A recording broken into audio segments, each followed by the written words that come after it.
Hello everyone, welcome to Perfection IAS. और Perfection IAS आपके लिए एक नई सीरीज लेकर आया है जिसमें हम आईएएस इंटेंट के कुछ स्पेसिफिक सेक्शंस को डिस्कस करेंगे। जैसे कि मैं आपका पॉलिटी वाला सेक्शन को कवर करूंगा। तो आज हम लोग नवंबर मंथ के आईएएस इंटेंट के साथ आए हुए हैं। आईएएस इंटेंट हमारी मंथली मैगजीन जो यूपीएससी के लिए डेडिकेटेड है और यूपीएससी के एग्जामिनेशन के लिए प्रीलिम्स प्लस मेंस के लिए थॉरोली और कॉम्प्रिहेंसिवली डिजाइंड है। उस पर्टिकुलर कड़ी में हम लोग नवंबर मंथ के आईएएस इंटेंट का डिस्कशन अभी स्टार्ट करेंगे विद द पॉलिटी सेक्शन। तो चलिए हम लोग देखते हैं पॉलिटी सेक्शन में हमारा इस पर्टिकुलर नवंबर महीने में कौन कौन से जो डायमेंशन है वो कवर हुए हैं। तो सबसे पहला अगर आप देखेंगे ध्यान से, which is about the 9th schedule. ये हमारा जो टॉपिक अभी न्यूज में इसलिए भी रहा था बिकॉज आप जानते हैं कि झारखंड ने जो रिजर्वेशन अपने यहाँ पर पॉलिसी थी उसमें कुछ चेंजेस किए हैं और इस रिजर्वेशन के तहत वो 77% रिजर्वेशन जो है वो अपने पर्टिकुलर झारखंड के लोगों को देना चाह रहे हैं, वहाँ पे जो कुछ कम्युनिटीज हैं उनके लिए। और इस रिजर्वेशन पॉलिसी का इम्प्लीमेंटेशन और इफेक्टिवनेस जो है वो बहुत हद तक इस बात पर डिपेंड कर रहा है कि ये पर्टिकुलर जो बिल्स लाए गए हैं झारखंड के द्वारा वो 9th शेड्यूल में डलते हैं कि नहीं। So now the whole discussion revolves around actually what is 9th schedule और क्यों इस बिल को 9th शेड्यूल में डालना है। हम लोग उस बात पर डिस्कशन करेंगे, बट उससे पहले थोड़ा सा समझते हैं कि ये दोनों बिल जो है वो आखिर है क्या, फिर हम लोग 9th शेड्यूल के डिस्कशन पर आएंगे। So if we see the Jharkhand Assembly has passed 2 bills, 2 bill pass किए गए हैं जो तभी इफेक्टिव बन पाएंगे जब तक सेंटर इनको क्या करे, कॉन्स्टिट्यूशन में अमेंड करके कहाँ डाल दे, 9th शेड्यूल में। और ये दोनों बिल हैं। पहला बिल कहता है Jharkhand reservation of vacancies in post and services amendment bill, जो कि टोटल 60% करंट रिजर्वेशन को कहां तक लेकर जा रहा है, 77%। इन 77% रिजर्वेशन में जो ब्रेकअप आप देखेंगे वो ये है कि शेड्यूल कास्ट को मिलेगा 12%, ओबीसी को 27 से बढ़ाकर 27% दिया गया, 14% से बढ़ाकर। और अगर हम बात करें तो फिर 2% इंक्रीज इनके लिए किया गया है शेड्यूल ट्राइब्स के लिए, और इकोनॉमिकली वीकर सेक्शन के लिए 10% जो था वो prescribed, that is also being continued. Plus कुछ ऑफिशियल वहां के लोगों के रेसिडेंट के भी कुछ लोकल पर्संस के राइट्स भी यहाँ पर आपको लाए गए हैं दूसरे बिल में, जो कि बेसिकली कुछ लैंड रिकॉर्ड जो है वो 1932 के बेसिस पे प्रोवाइड कराएगा, जो कि अभी फिलहाल 1985 के रिकॉर्ड्स के अकॉर्डिंग किया जाता था। सो इन प्रॉपर्टी राइट्स को लेकर भी कुछ मॉडिफिकेशन किया गया, but the main provision is the reservation which has been extended from 60% to 77%। अगर हम लोग इस पर्टिकुलर डिस्कशन के बारे में बात करेंगे तो हम लोग को थोड़ा सा समझना है अबाउट 9th शेड्यूल। सो हम लोग 9th शेड्यूल को समझेंगे इस तरह से कि आखिर ये 9th शेड्यूल है क्या और क्यों इसको, इन बिल्स को 9th शेड्यूल में डाल देंगे तो ये इफेक्टिव हो जाएंगे, और क्यों 9th शेड्यूल में डालना जरूरी है, इस बात को हम लोग समझेंगे। सो फर्स्ट ऑफ ऑल आप जानते हैं कि जब हमारा कॉन्स्टिट्यूशन इन्फोर्स हुआ 26 जनवरी 1950 को, तो उस टाइम पर हमारे सामने as a newly born country there were certain challenges. उनमें से एक चैलेंज था कि कैसे लैंड प्रॉपर्टी वेल्थ का रीडिस्ट्रीब्यूशन किया जाए, क्योंकि डीपीएसपी में there are certain provisions which are trying to achieve certain ends of social justice, economic justice. जैसे कि एक प्रोविजन हमारा 39B कहता है कि रिसोर्सेज का रीडिस्ट्रीब्यूशन ऐसे हो ताकि कॉमन गुड सर्व हो सके। 39C कहता है कि state prevention of concentration of wealth के ऊपर काम करेगी कि ताकि कुछ ही हाथों में जो मेजॉरिटी ऑफ वेल्थ है वो ना रहे। इन सारे प्रिवेंशन, इन सारे बेसिस पे बेसिकली लॉज लाए जा रहे थे। जैसे कि हम बात करते हैं कुछ लैंड रिफॉर्म्स के कानून आते थे, हम बात करते हैं रिजर्वेशन पॉलिसी दी जाती थी सोशली और एजुकेशनली बैकवर्ड क्लासेस को। तो इन सारे पर्टिकुलर इनिशिएटिव्स को लाने के पीछे पर्पस और मैंडेट डीपीएसपी का था, लेकिन प्रॉब्लम ये आ रही थी कि ये इंप्लीमेंट तो डीपीएसपी को कर रहे थे, but at the same time some of the provisions they are violating some of the fundamental rights. जैसे मान लीजिए कि लैंड रिफॉर्म्स के जो कानून आएंगे, जैसे सीडिंग एक्ट कि इतने से ज्यादा जमीन कोई जगह, एक पर्टिकुलर जगह पे आप नहीं रख सकते हो। तो इस केस में अगर आप किसी की लैंड को अक्वायर करोगे तो उसका राइट टू प्रॉपर्टी वायलेट होगा, which was a fundamental right under article 31।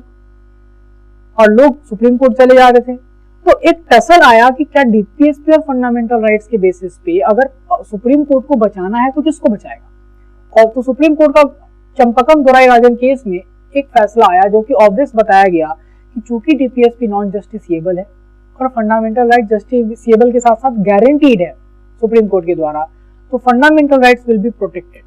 and DPSP have to run subordination to the fundamental rights. And therefore, क्योंकि सिंपल कानून से और आर्टिकल 13 भी इस चीज को रोकता है कि ऐसा कोई कानून नहीं आएगा जो कि फंडामेंटल राइट्स को आपको वायलेट करता हो. So for that purpose, Parliament had to take another route, and they brought the First Amendment Act. First Amendment Act 1951. और इससे पार्लियामेंट ने क्या किया, कुछ चेंजेस किए, जिसमें कि उन्होंने आर्टिकल 31A, 31B और 9 शेड्यूल को ऐड किया.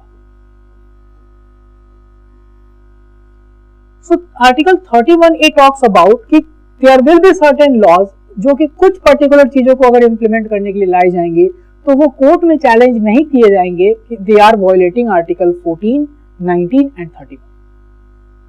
यानी कि अगर ऐसे कोई कानून आता है, जैसे कि मान लीजिए किसी के स्टेट को अक्वायर किया जा रहा है, किसी के पर्टिकुलर माइनिंग लाइसेंस या लीज को मॉडिफाई किया जा रहा है, इस तरह के पर्टिकुलर कुछ कानून अगर आते हैं तो they can not B challenge in court on the ground that it violets article 14, 19 and 31. So the purpose was to make these particular laws immune from the judicial scrutiny, क्योंकि इसके पहले चंपकम दोराई राजन में यही बोला गया.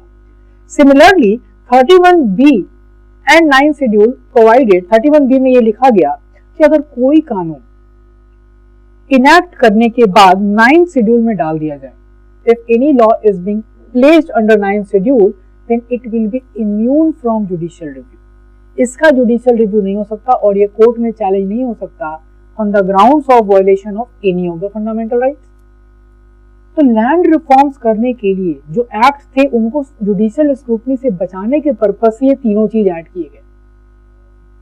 सो 9 शेड्यूल जो ऐड किया गया उसका पर्पज क्या है कि जुडिशियल स्क्रूटनी से बचाना है कुछ लॉज को जो कहीं ना कहीं हमारे लैंड रिफॉर्म्स और रिडिस्ट्रीब्यूशन के लिए एम किए जा रहे थे. Now at the same time this particular thing was continued, और जब 9 शेड्यूल के अंदर बहुत सारे एक्ट्स डाले लगे गए, इन बिटवीन 24 अप्रैल 1973 को केशवानंद भारती जजमेंट आया, the landmark Keshavananda Bharati case. And in that particular case हम बात करते हैं कि सुप्रीम कोर्ट ने एक डॉक्ट्रिन को निकाला जिसका नाम है doctrine of basic structure. And when we talk about basic structure, so it is not either defined और provided under the constitution, but as per Supreme Court it contains those basic features and elements on which the foundation of constitution is based, so that cannot be violated under any circumstance. Now, talking about 9 schedule, till the you can say on the date of Keshwananda Bharati judgment, there were only around odd 66 acts which were placed under 9th schedule. 66 acts से ज़्यादा नहीं थे कहाँ पर 9th schedule में on the day of Keshwananda Bharati judgment. Whereas जब हम बात करते हैं इसकी current times में, so more than 280, so 281 or somewhere it is written to 83 to 84 acts have been placed under 9th schedule, and these acts are not only related to land reform. ये सिर्फ land reform से related नहीं थे, इसके अंदर और भी चीजें थी, जैसे रिजर्वेशन पॉलिसी, तमिलनाडु का reservation policy. There are certain preventive detention laws जो कि लाकर कहाँ डाल दिया जा रहा था 9th शेड्यूल में, just to escape the judicial scrutiny. In other sense आप ये कह सकते हैं कि 9th शेड्यूल का मिसयूज स्टार्ट हो गया. अब इस मिसयूज को रोकने के लिए the 9th schedule was challenge in IR Coelho case. किस केस में चैलेंज किया गया? IR Coelho case 2007. और इस केस में सुप्रीम कोर्ट ने एक डिस्टिंक्शन बनाया, 9th शेड्यूल को लेकर एक डिस्टिंक्शन बनाया गया.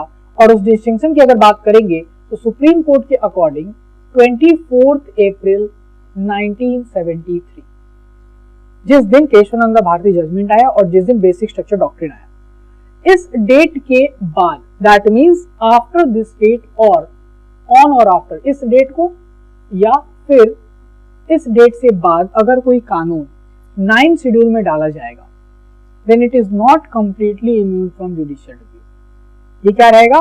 Partially immune रहेगा. That means कि it can be challenged in court on the grounds of violation of basic structure. तो partial immunity है, सिर्फ एक ग्राउंड पे चैलेंज हो सकता है, that it cannot violate the basic structure.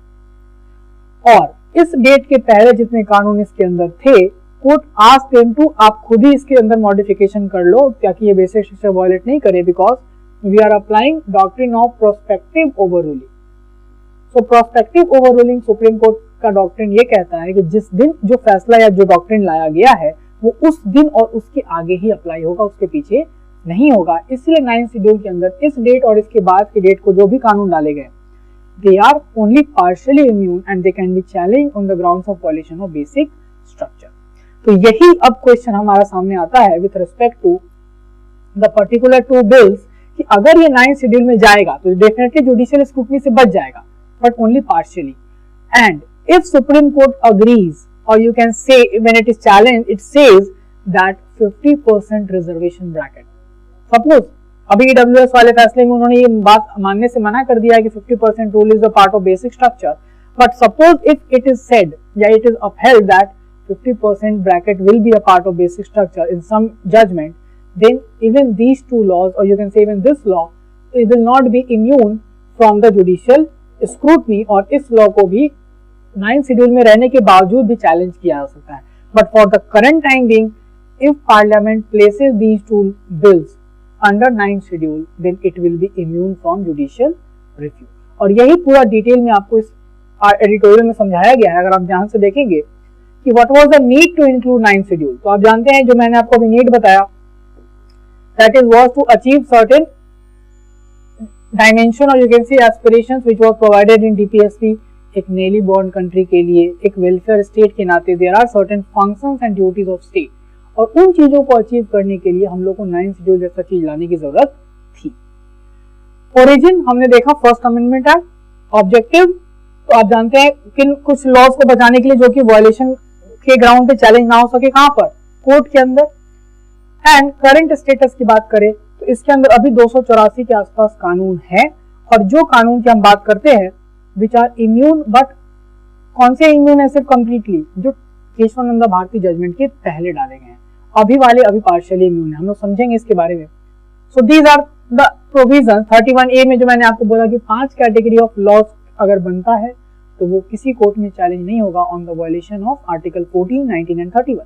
तो वो 5 कंडीशंस ये दिए गए हैं, acquisition of state, taking over of management, amalgamation of corporation, modification of rights of share holders, या फिर माइनिंग लीज और लाइसेंस का मॉडिफिकेशन। प्लस हम लोग अगर बात करते हैं आर्टिकल 31B जो मैंने आपको बताया, it protects the acts and regulation जो कहाँ इंक्लूडेड है 9th शेड्यूल में फ्रॉम जुडिशियल रिव्यू, ताकि वो वायलेट ना हो सके, ताकि वो किसी भी पर्टिकुलर ग्राउंड्स को वायलेशन के नाम पर चैलेंज ना हो सके।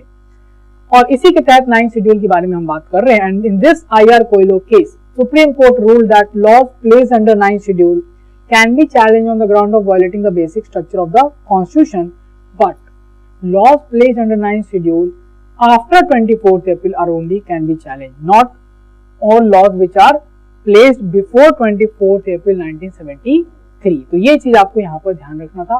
तो अगर झारखंड के ये दोनों बिल्स पार्लियामेंट अमेंड करके, क्योंकि 9th शेड्यूल में डालना है तो अमेंडमेंट चाहिए आर्टिकल 368 का, और उस अमेंडमेंट के थ्रू अगर इन लॉज को डाला जाएगा then definitely it will be immune from judicial review अभी तक के लिए। लेकिन किसी भी टाइम पे अगर 50% ब्रैकेट को बेसिक स्ट्रक्चर डिक्लेयर कर दिया जाएगा then it can be challenged। ठीक है।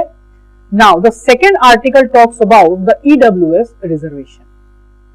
So if we talk about the 103rd amendment 2019, तो उसमें इस अमेंडमेंट एक्ट से 10% रिजर्वेशन को बढ़ाया गया है और दिया गया है कुछ पर्टिकुलर कैटेगरीज के लिए, जिनको बोला गया economically weaker section of citizen. और इसके तहत आर्टिकल 15 और 16 दोनों में छठा क्लॉज ऐड किया गया, और इसमें लिखा गया कि जितने भी लोग अभी किसी भी रिजर्वेशन कैटेगरी में कवर्ड नहीं हैं, उनमें से जो इकोनॉमिकली वीकर सेक्शन के सिटीजन्स हैं उनके लिए स्टेट मैक्सिमम 10% तक का रिजर्वेशन और प्रोवाइड कर सकता है। सो ये रिजर्वेशन एडमिशन में भी है, जॉब्स में भी है EWS के लिए, और उसमें नीचे लिखा हुआ आर्टिकल 15 क्लॉज 6 और सेक्शन क्लॉज 6 में कि EWS डिटरमाइन करने के लिए क्राइटेरिया जो होगा फैमिली इनकम के साथ साथ भी कुछ होगा जो स्टेट बताएगी, जैसे कि इतना पर्टिकुलर स्क्वायर यार्ड से ज्यादा प्लॉट, और हम लोग बात करते हैं घर जो है इससे स्क्वायर फीट से ज्यादा नहीं होना चाहिए, वो सब क्राइटेरिया की बात हम लोग करते हैं EWS के लिए। नाउ ये 10% रिजर्वेशन इसलिए चैलेंज किया गया कोर्ट में, basically there are certain grounds जिन ग्राउंड पे इसको चैलेंज किया गया।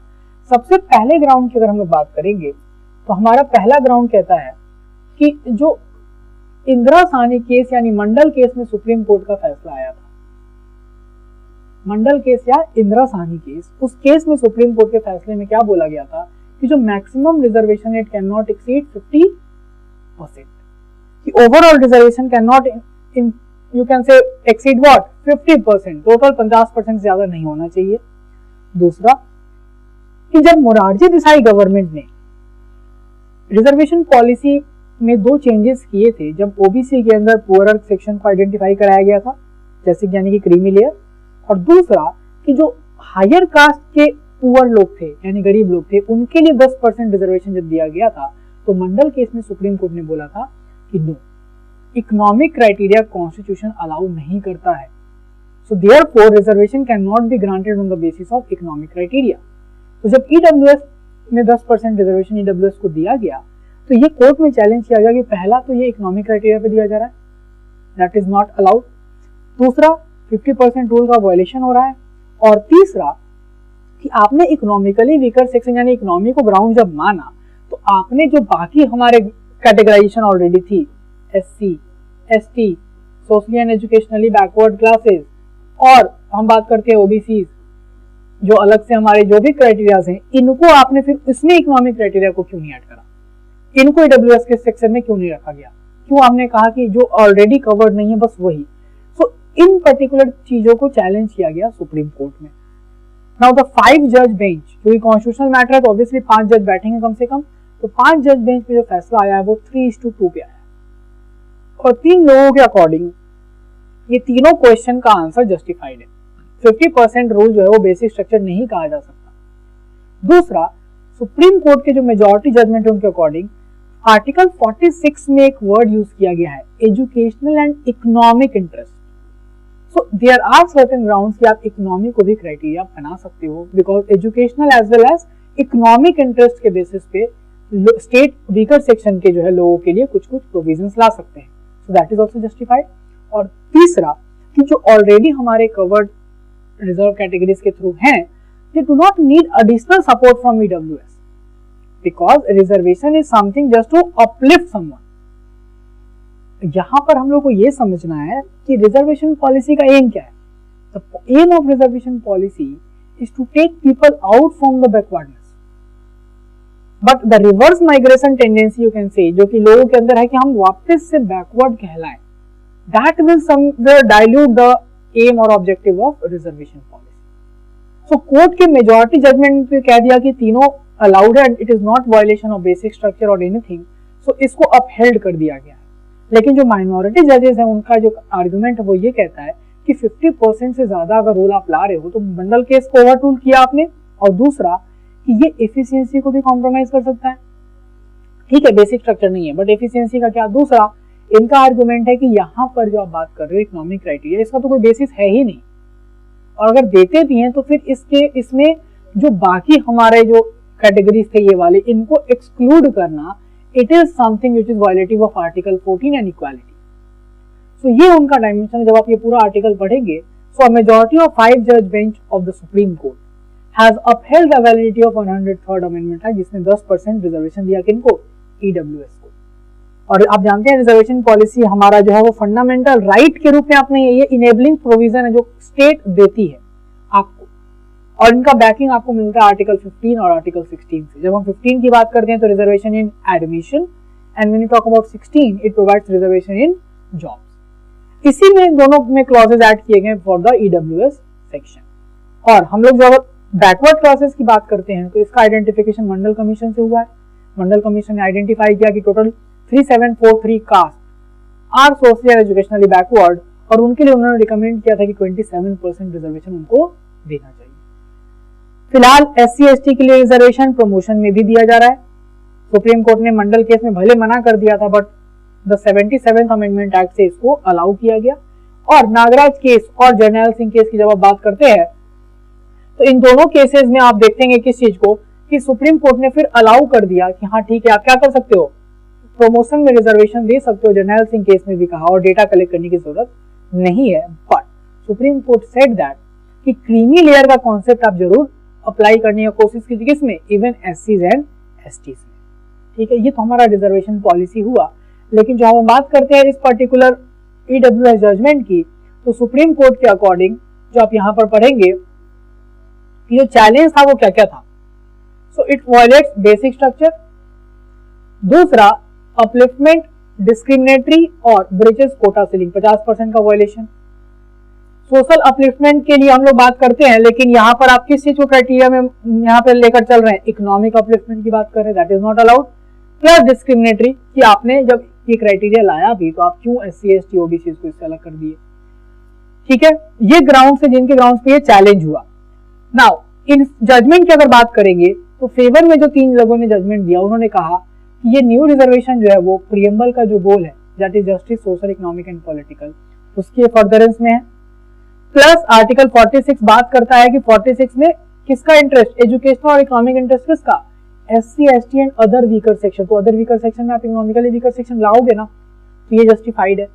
Plus treating EWS as separate class, इन्होंने क्यों बोला कि अलग रखना जस्टिफिएबल है, because it would be a reasonable classification, और बाकी लोगों से मतलब सोसाइटी से इकोनॉमिकली वीकर सेक्शन को जो आप अलग कर रहे हो, तो आर्टिकल 14 के डॉक्ट्रिन ऑफ रीजनेबल क्लासिफिकेशन के अंदर ये टेस्ट को पास कर जा रहा है, एंड इसीलिए इनका ट्रीटमेंट अलग करना जरूरी है।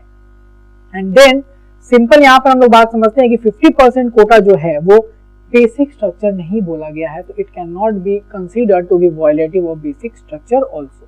तो इन आर्ग्यूमेंट्स को 3 जजेस ने ऐसे सम अप किया। एंड जब हम अगेंस्ट की बात करेंगे तो अगेंस्ट में इन्होंने कहा कि जो इकोनॉमिक क्राइटेरिया दैट इज पर से not violative of the constitution, वैसे इकोनॉमिक क्राइटेरिया वायलेटिव नहीं माना जाएगा क्योंकि आप 46 में एक जगह मेंशन कर रहे हो, लेकिन इनमें से इनको एक्सक्लूड करना बाकी कैटेगरीज को, that is violation of constitution. Then 15(6) और 16(6) वही इक्वालिटी कोड के ग्राउंड पे इनको वायलेट कर दिया इन लोगों ने, ईडब्ल्यूएस वाला। और लास्ट इसकी 50% जो ब्रीच है, ये एक तरह से क्या हो जाएगा कि ये एक लोगों के अंदर आप कह सकते हैं कि रिजर्वेशन कैटेगरी या रिजर्व कैटेगरी में जाने के लिए लोगों को और ज्यादा ये कहीं ना कहीं आप कह सकते हैं मोटिवेट कर देगा। That is something which is wrong, because reservation क्या है, एक मीन्स है, एंड नहीं है। ये मीन्स है आपके अपलिफ्टमेंट के लिए, लेकिन लोग इसको एंड की तरह कंसीडर करने लगेंगे जब आप इसको एज अ राइट प्रोवाइड करने लगोगे। So this is how you are going to particular read this particular provision. और अगर मैं इससे आपको बताऊं कि कुछ मीन्स का डायमेंशन हमारा अगर बन सकता है, तो देयर कैन बी 2 क्वेश्चन। एक तो यूपीएससी ऑलरेडी पूछा हुआ है कि what was held in IR Coelho case, तो आपसे एक क्वेश्चन बन सकता है about critically analyse the 9th schedule with a special reference to IR Coelho case, this can be a question. और दूसरा पूछ सकता है बिकॉज देयर आर 2 जजेस who have given minority judgement और negative opinion, then it can be asked that critically analyse और examine the Supreme Court judgement on EWS reservation. तो आपको यहाँ पर रिजर्वेशन के पूरे कॉन्सेप्चुअल पार्ट को पहले समझाना है, then how the majority and minority view differed, आप उनको जस्टिफाई करेंगे, देन यू विल कंक्लूड।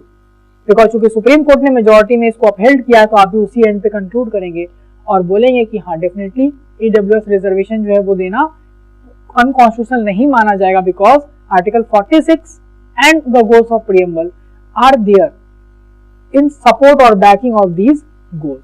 ठीक है, सो आई होप आपको ये 2 पर्टिकुलर आर्टिकल्स का डिस्कशन समझ में आएगा पॉलिटी का। हम लोग नवंबर के ही IAS एंड में आगे भी पॉलिटी के कुछ सेक्शन को डिस्कस करेंगे। बहुत जल्द हम लोग नेक्स्ट वीडियो के साथ आपके साथ मिलेंगे। Thank you so much.